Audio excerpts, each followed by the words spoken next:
বাংলাদেশ সমাজে পেশাজীবী খেলায় আজকে সাম্প্রতিক সাথে বদলের সবাই সামনে সভাপতি উপস্থিত প্রধানমন্ত্রী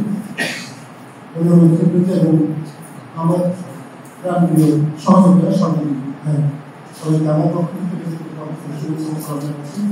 আজকের এই মতবিনিময় সভায় সাংবাদিকদের পূর্ণ হচ্ছে। আমি তো আগে আমাদের পক্ষ থেকে ধন্যবাদ চেয়েছি কথা বললাম। আসলে আমরা দেখেছি বিগত দিনগুলোতে মিডিয়ার সাথে এই সম্পর্কটি সুসম্পর্ক রয়েছে।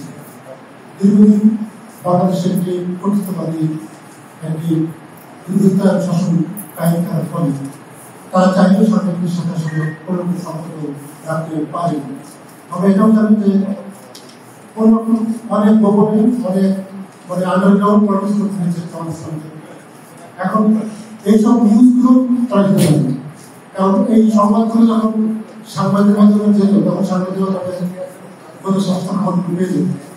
এবং আমরা নিজেরা দেখছি যে যখন তীব্র আন্দোলনের মুখে যখন বিভিন্ন সময় আমি স্বাধীনতা করতে গিয়েছি তখন শাসক গোষ্ঠী বিশেষ করে ছাত্রলীগের ঘটনা আমার মনে করি।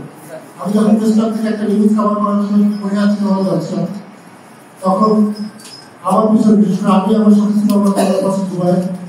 আমি যখন চলমান পিছনে গেলাম দেখে আমার মোটরসাইকেলের পিছনে 7-8টা মোটরসাইকেল প্রত্যেকের হাতে লাঠি এবং লাঠিগুলো ছিল একটা কাভার করা।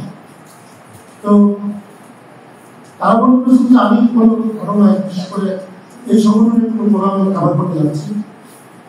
তো আমি আসলে কোনো কাভার করতে যাচ্ছিলাম না, আমি যাচ্ছিলাম আমাদের ইসলামের অফিস তখন হচ্ছে ইসলাম সেখানে।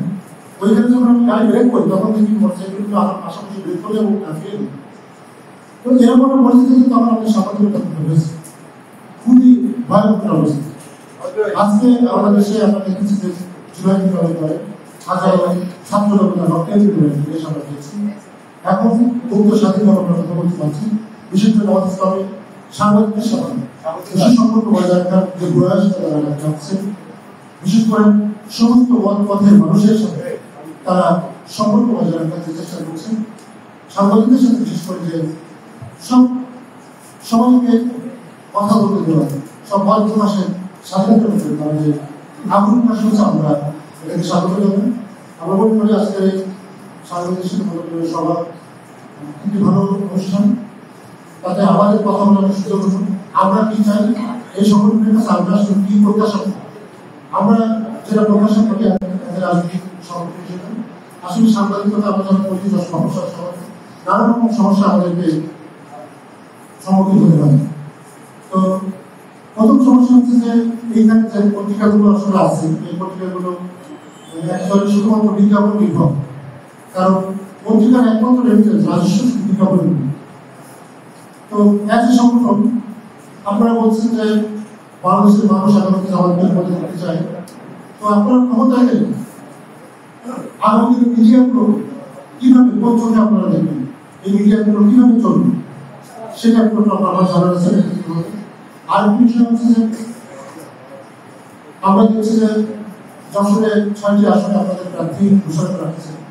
সদর আসনে আমরা একজন প্রার্থীর নাম শুনেছিলাম, এখন আমরা দেখছি যে প্রার্থীরা করা হচ্ছে না।